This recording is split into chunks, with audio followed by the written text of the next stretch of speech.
Let's say you're rebuilding your pricing strategy. And I think one of the best parts of the process is to go through and say, okay, we have this data. Here we are. We have an idea. Poking holes in is the best thing I've ever seen as part of the process. Coffee's for closers only. So we've established my proposal is sound in principle. Now we're just haggling over price. Let's see how much we're going for on eBay. Man, it's the same as Dunkin' Donuts. Costs 15 times the price. Today's podcast is sponsored by Jennings Executive Search. I had a great conversation with John Jennings about the skills needed in different pricing roles. He and I think a lot alike. If you're looking for a new pricing role, or if you're trying to hire just the right pricing person, I strongly suggest you reach out to Jennings Executive Search. They specialize in placing pricing people. Say that 3 times fast. Welcome to Impact Pricing, the podcast where we discuss pricing, value, and the inextricable relationship between them. I'm Mark Stiving, and our guest today is Pat Meegan. Here are 3 things you want to know about Pat before we start. He is the managing director at Maple Street Advisors, which was just recently bought by IGS. He was VP of Insights and Analytics. He's was a marketing professor at BYU. What I find fascinating is when you look through his LinkedIn, he's never had pricing in any of his titles. Welcome, Pat. Yeah. Thanks. Glad to be here. Hey, the other thing I noticed, which I really wanted to ask about, this is not what the podcast is about. I just want to hear from you. You took a course from Harvard on how to teach case studies. Yeah. In 30 seconds or less, what's the secret sauce to teaching case studies?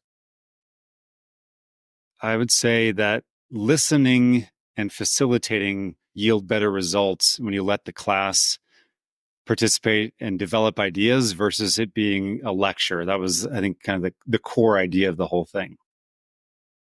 Nice. And are there specific points you're supposed to get to when you go through a case?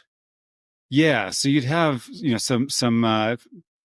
so like a theoretical framework you might be using, but often that in the context of the course and what the takeaways are, you'd allow the ideas to develop organically, and the class feels like they're developing them, and they walk away having learned something more rather than you telling them. They're coming to those conclusions and identifying, not that you're controlling the outcomes, but kind of guiding them through the experience. Nice. Excellent. I used to teach cases at university, but I never took the course. So it was an amazing experience. I got a lot out of it. Mm-hmm. Excellent. Well, let's jump into the real part of the podcast and start with, how did you get into pricing, even though you've never been in pricing? Yeah, it's funny because, to me, price, I know you focus a lot on value. And to me, that's why you don't have pricing in my role. But at the same time, how you're going to market with the product and being able to articulate the value and claim the pricing for it is all kind of parts of one whole concept. So early on in my career, always liked the idea of consumer and buyer drivers of purchase, and pricing has always been something I've been interested in. But as I grew up in Kimberly-Clark at the first part of my career, I started out in finance. So I saw a lot of things, on the cost and price side. And then as I got closer to the business unit leadership, I was involved in a lot more of the decision-making and the pricing and packaging strategies, and had to make did a lot of pricing analyses and things, and just really enjoyed it and saw how big of an impact it was. So, and then just had different opportunities come up where I was able to, where I think price sometimes was an underutilized lever, was able to elevate that in some of those roles. Yeah. And so when you think of pricing, do you think of value in the work that you're doing today? Is it value-based pricing, and what's the value to the customer? Or are you thinking some other way? Definitely value-based. I know there's a broad ways that people think about value-based pricing and how they get to it. But from my perspective, I like to think of it from a buyer's perspective, ultimately, whether it's B2B or B2C. And it can be more challenging in different contexts, different verticals and whatnot. But if we can't understand from the buyer's side what's driving their purchase, then it's hard for us to understand how to sell to them, how to negotiate, where to hang the value, how to package, and how to structure the pricing model so that it makes sense to them versus something that you could technically do, but it doesn't make sense to a buyer and would frustrate the buying process. Nice. 100% in agreement with everything you just said. So one of the things that you had said we were going to talk about, you were interested in talking about is pricing insights and how do we get those? And when I think of pricing, I rarely actually think of pricing, believe it or not. Cause it's always about the value. So when you're thinking generating pricing insights, what are you thinking? Yeah, great question. So it's interesting. I think part of it is you don't start with pricing. You start with context. You kind of understanding, what's the value proposition that, say, if you're working with a client company, what's the value proposition, and then looking at the competitive set. What are the others offering, and what are the things that buyers perceive as more or less valuable than the value proposition that your client company or your company has in the market. And then being able to kind of have some benchmarks of value. Say if there's there's never a perfect market rate in something that's non-commodity, but having kind of a range of where competitors are, and then kind of understanding what's going to drive you up or down against that benchmark often is a lot of the rationale we're using. Different tools come into play to be able to gauge that. And I'm a firm believer that not sitting on one-legged stools, trying to get multiple corroborating pieces of data that help us to say, yeah, this is seeming like it's the right direction to go, and there's validation for it to kind of de-risk the implementation. So I'm not sure how to take this to the next level. When I think of value, and you don't have to think this way at all, but when I think of value, I often think of first I have to define the market segments. Then I can define the product offerings, which includes the packaging, and the pricing metric, by the way. And then we can get into the pricing and the price levels and the price segmentation and how do I charge different customers different prices. And so as you start thinking about these insights, where do you go if you could adopt that framework for a second? Yeah. Where do you spend your time in the packaging and pricing metrics, or way back in the market segmentation piece? Yeah. Okay. I like your framework, and that's something that we use often, and I found to be helpful. First, it's like when you're trying to figure out those segments, often I try to take more of an outcome or needs based approach versus kind of a demographic approach. Now that may fit in a lot of cases, but often it's kind of what's the problem to be solved or the job to be done, and kind of group people together and then figure out what's different between them. Then once you're looking at that, then you're kind of seeing, okay, what's that problem to be solved? Then some of these other natural questions come after. It's like, if this is what they're after, and here's a solution for it, well, how do they think about increments of value? So if I just have an all access package, I could give all the value up front, but then I don't have the expansion after, right? If I'm trying to drive a metric like, net realized NRR. I don't know why I'm skipping. Net revenue retention. Net revenue retention. Yeah. So net dollar retention is another way to say it. I don't know why I gapped on that one, but I used it all day long. But when you look at that, you're trying to figure out how do I not just meet what a buyer is looking for, but I have to think about both the buy side and the business side, right? So I can't just do everything a buyer wants because it's going to be free and full capability. I have to balance that and say, okay, what's going to allow me to provide some level of friction or expansion with that customer, but not to the point where it's going to slow down my sales cycle or really disrupt my ability to sell. But at the same time, if I have no friction, then I'm also leaving a lot of value on the table and not capturing it through my pricing. So working the segments, and you're looking at the products that fit those segments, and then how does value scale across the consumption of that value, and then there's other pieces too, and then you get into things like contract duration and different terms and things that often play an important role of being able to capture value as well. I actually feel like I'm talking to myself. I couldn't disagree with the thing you said. I'll come up with something, I'm sure. Yeah, I know. I hope so. So let's talk about executing price changes for a second, or executing pricing for a second. One of the things I find in my world is if I'm dealing with a $10 to $50 million company, it's easy, right? You've got a CEO that says, hey, let's go execute this new pricing strategy, and people complain, but they do it. And when you get to the really big companies, it's like pulling teeth, getting something to change. How do you do that? Yeah. Okay. I love that because I spend a lot of time on pricing implementation. Just beyond getting to the answer is one thing, but then taking it to the market is a whole other. And the market only sees what you execute, so it's extremely important, right? So when I think I spend a lot of time with mid-market companies, and I would say there can be a pretty broad variation across the customer, the different types of companies. So, for instance, you could have some that have never raised prices before, and it needs to be executed through a sales team that's unaccustomed to that. And so you've got to enable them to have different conversations than they're used to, and often sometimes are resistant to. And so part of that is spending time on that implementation and figuring out, okay, what are our risk areas here? We may be able to create a great pricing table in the background. We have all of our good discounting policies and a good deal desk process. But then when you actually sit down with the rep, these people haven't had these conversations before, or getting into a range of pricing they've never talked about before can be very uncomfortable. And of course, they also have their number that's pegged, and they're trying to figure out how to get to that. This can be pretty scary territory for them. For others who are more like a PLG motion, I think sometimes that implementation can be different because you take some of the human element out of it.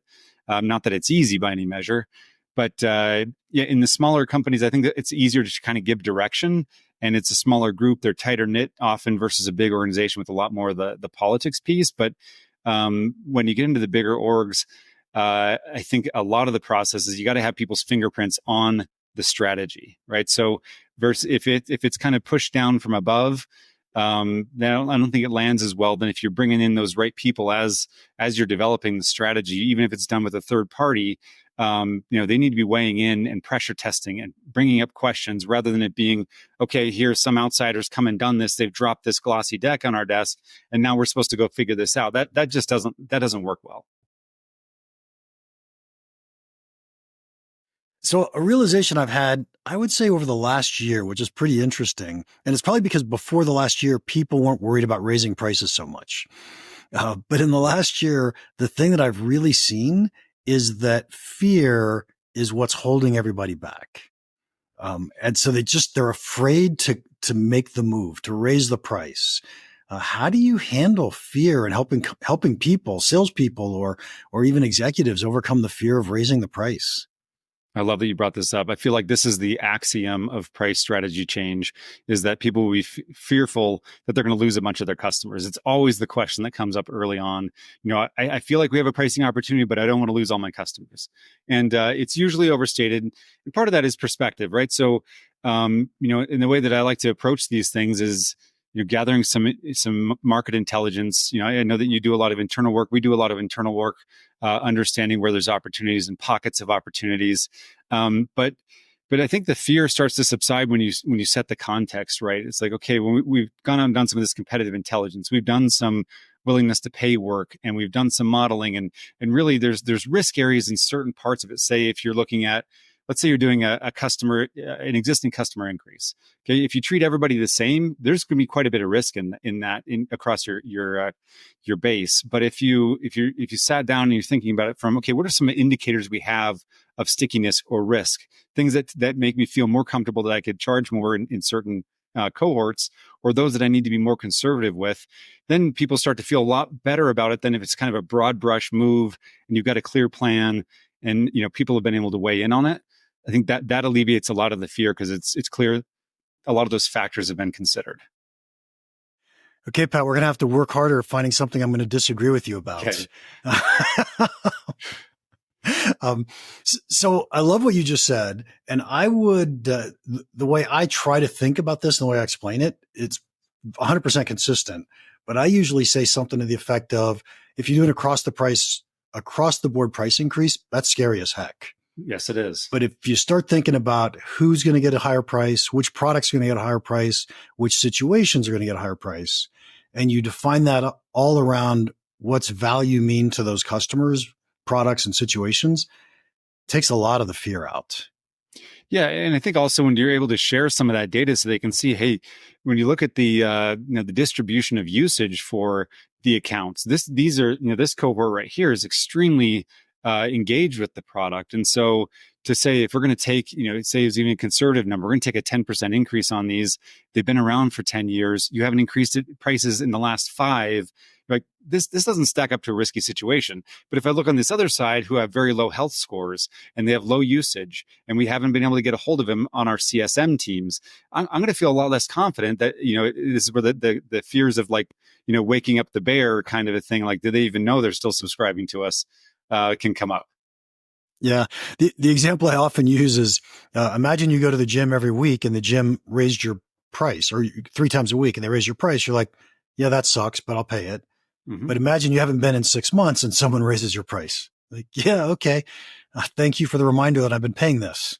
That's a great way to think about it. Yeah. Because as soon as you start to tie it to things that are indicators of how much value they're getting, I think it frames the conversation more appropriately. Because if you think about it, the fear, a lot of it comes from the unknown. And the more you can kind of, the way you dispel that is not just, it really is by taking the time to show them the true situation. And then people start to realize, okay, this is, it's not a broad brush. I've got some indicators that are giving me confidence. Then, really it starts to be like, what are the areas that we have a lot of concern and not a lot of insight into that we need to potentially treat differently than the rest? Yeah. Absolutely. I had a fascinating session with a client once, and after we got done, they're like, "Oh my gosh, we're giving away so much value to our customers. We should be raising prices." Like, yeah, that's kind of the whole point, right? Yeah, and the exciting part is when you start out and that person was the most scared, and by the end they're kind of saying, "Hey, we got a lot of opportunity here." It's like, okay, I think they're really getting how much value they're really providing to the market from the market's perspective. Yeah, I think people just don't realize how much value they're really and truly delivering, which is a big deal. Yep. So let's talk about salespeople for a second. Great. By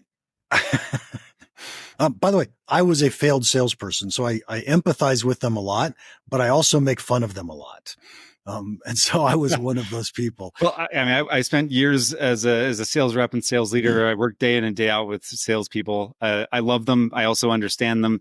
There's it is a challenging job, but there are really interesting things that happen in working with sales teams. Yeah. So what role do you think salespeople should have around pricing? Yeah, I love that. Okay, what they shouldn't have is the ability to own and set pricing. I firmly believe that because that starts to get you into a vicious cycle of price going down. So real quickly, own and set pricing. Can we call that list price? Is that what you're really thinking? Yeah, like list prices. Yep. Okay. Yeah, obviously they're going to have to quote people, but from a list perspective, I would answer that by saying you have someone in product and or marketing, you have sales, and you have finance. I like to think about that kind of triangle of people being involved, and different types of organizations may have different weights in there or different people, but having some shared responsibility across those 3 tends to work out really well.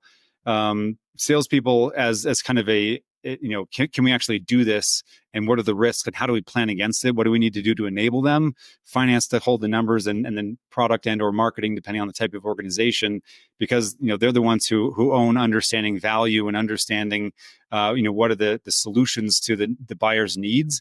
I've seen that to work really well. But a salesperson, definitely owning. I think they also need to be guardrailed, right? So if you have a list price, you want to make sure that they have, their incentives are aligned with them performing in ways that benefit the organization. We've all seen kind of the bad comp strategies where the sales reps are doing something and they're pushing, let's say, discounts really hard to be able to hit a volume number because that's how they're comped on, versus a dollar or a profitability or a balance of profitability and other things that can be a little more kind of virtuous, if you will, for the P&L. Yep. So when you say guardrail, though, I assume you're talking about there's a floor price or that they're allowed to negotiate to, and so then we have escalation policies inside the company. How do you set the floor price? Yeah. How much leeway are you going to give them? Yep. A lot of the ways that when I'm designing a pricing solution is I'll actually do quite a bit in kind of charting what the plan looks like and kind of having these line charts that show it's like a discount curve or something like that. And it kind of sets the level playing field to have a discussion with people and saying, okay, if you're on this package or on this tier, this is and then having like a band around each of those product lines in their price curve, you can see, okay, here's what the lowest net price that we'd allow.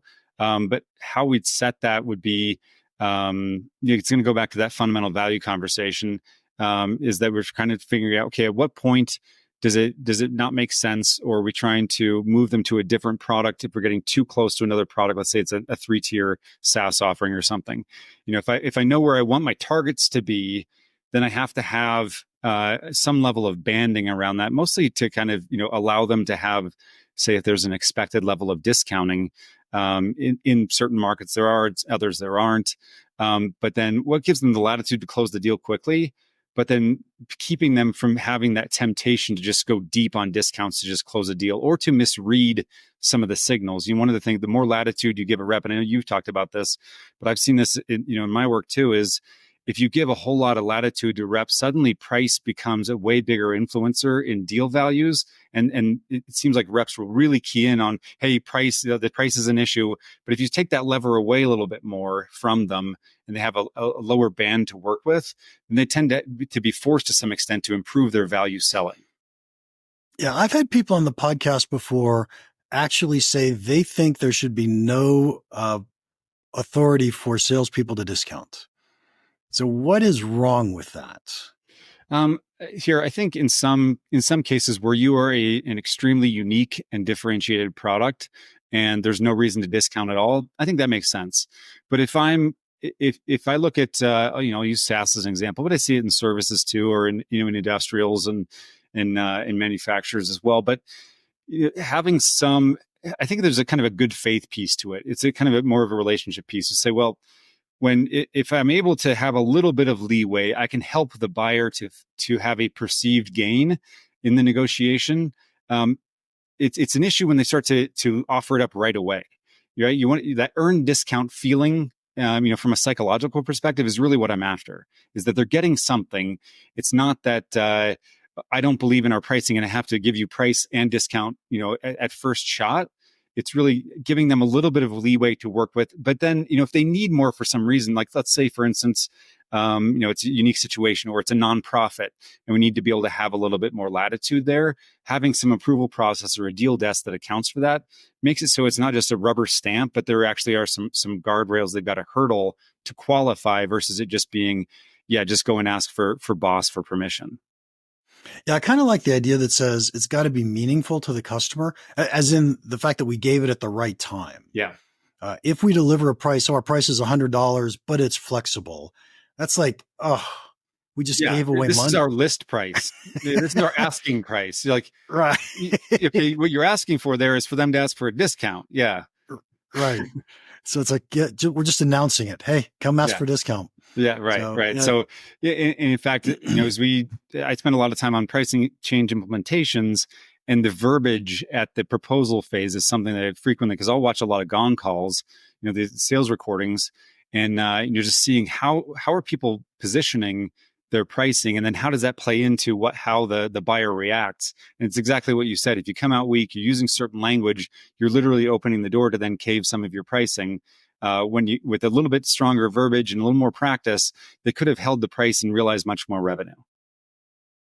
I absolutely agree. So I'm going to ask a personal-ish question that you can say no to, but when your clients buy from you, do they negotiate? Rarely. And that's what I find. Yeah. So I think, but that also comes back to, why do you buy these kind of services? Like, do you trust these people? They have a reputation. And in that case, it's kind of a different buy than if it's, you're looking for an expert to do something for you. But also, I think there's also an expectation that we're not coming to the table as pricing experts and we're ready to just give up price. Like, a lot of times there's, if there is a scope reduction, and in which case they're having to make hard trade-offs, and, well, what do you want to not include? Right. So not a lot of that. Yeah, it almost feels like if you offered a discount, you proved that you're not worth doing your job. Exactly. Yep. Yeah. And in fact, that same principle applies to whatever people are selling. And that's why I have I cringe so much when I see people going out with a price of whatever it is with a discount right along with it. Cause whatever value established, you just eroded by, saying it wasn't worth that. Yeah, absolutely. I want to change topics a little bit. You've had a lot of experience in B2C, and I haven't had that much experience in that space. What's different between B2C and B2B? Yeah.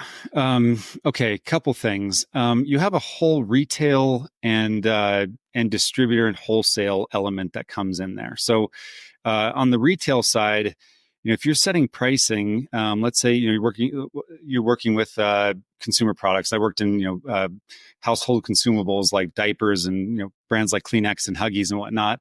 When you're setting pricing there, it's all 100% transparent. B2B, I mean, very opaque in many cases. But in a B2C environment, just having the price visible changes a lot of how you consider it, because you can't just use the fact that it's hidden to your advantage. So you end up it really forces you to focus on value, because at the same price, what is a person going to do in terms of their decision making when they're at a shelf? How are you going to influence that? So messaging becomes important, packaging, the actual package, it becomes important. And then being able to make effective claims can be a decision driver. So all that stuff is very different than, in the B2B space. And people don't talk about a lot of that stuff, or the marketing department is very small. The marketing department's huge at a CPG. But you also have to figure out a couple other things. So at a retailer, you're working with a category manager who's trying to solve the problem of growth and profit for the entire shelf. So if you're Huggies, you're trying to grow your brand, but you're also trying to benefit that retailer so that you become a partner that allows them to grow their revenue and grow their profitability. So you have to work both sides of the price, because the price you sell to the retailer at and the price you sell or you recommend that they sell to the end user or the buyer at retail are two different things you have to manage at the same time, while competing with all the others. Yeah. One of the things I talk to my clients, if they're going to sell through distribution or sell through a channel, I usually recommend that they try to set the end user price first and Absolutely. then work their way backwards. Yep. Does that work in B2C as well? Even though you don't get to set that end user. Yeah, because if you start the other way, you end up getting weird situations. If you think about things like price pack architecture and you're designing a product for a channel, if you start from the retail price, you're saying, okay, what's going to be effective on the shelf in terms of value to the buyer? Because ultimately it only succeeds for the manufacturer and the retailer if someone's buying it off the shelf. So if you start from there and you're like, hey, we have a strong case here that this is going to be effective, this new pack that we're going to bring in, and then you work back and say, okay, what are the ranges? Because the other piece you have to think about as a manufacturer too is often it's not just as easy as setting, your cost could vary differently in how you configure that product. I remember when I was working on Huggies wipes, you'd often put this pack of like 64 wipes in there, and you can only move in packs of 64. So you have to think about those realities as you're designing the whole structure. Okay. Selfish question for a second. I used to teach all the time, and I want to know if this is true, and if you can amplify it, if it is Walmart's loss leader diapers? I didn't have visibility into the whole business, but it's not. No, they have a solid business there. But I will say, they're dead serious about being the best price in the market, and they don't go easy on the big players. So yeah, but I think it's still a healthy business for them.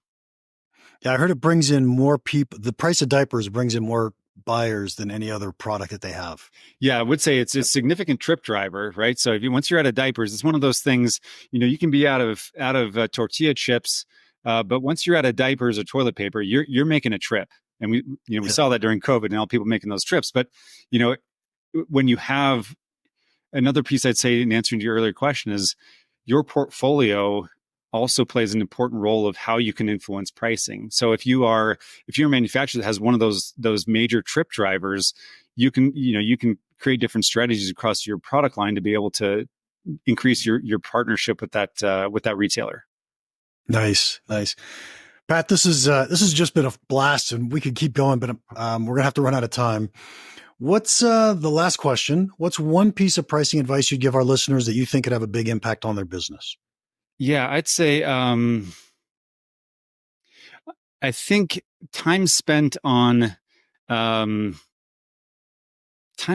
pressure testing the ideas, because so for instance, let's say you're rebuilding your pricing strategy, and I think one of the best parts of the process is to go through and say, okay, we have this data, here we are, we have an idea.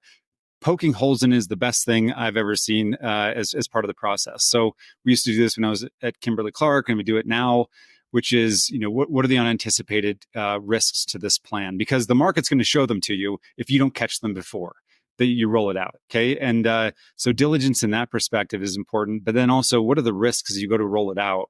What are those things that could bite you? And then plan for those. I've never seen anyone say, I regret doing a great job of planning my execution of anything. It's usually the opposite. Wish we'd spent more time on this. Yeah. I've heard of something called a pre-mortem, and I've never done one, but a pre-mortem essentially says, assume the product failed or the launch failed. Why did it fail? Huh. I love the concept. I'm gonna take that. Feel free. I've done plenty of postmortems, and I think someone who's a good leader is looking forward and trying to figure out where are the snags that we just haven't thought about yet.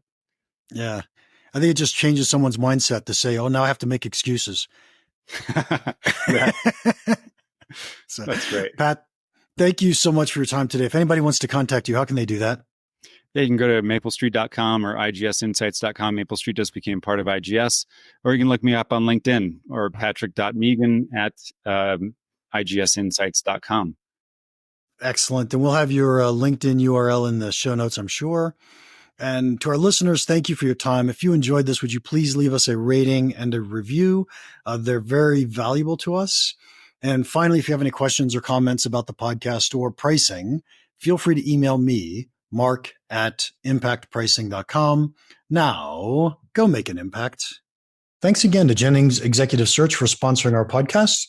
If you're looking to hire someone in pricing, I suggest you contact someone who knows pricing people. Contact Jennings Executive Search.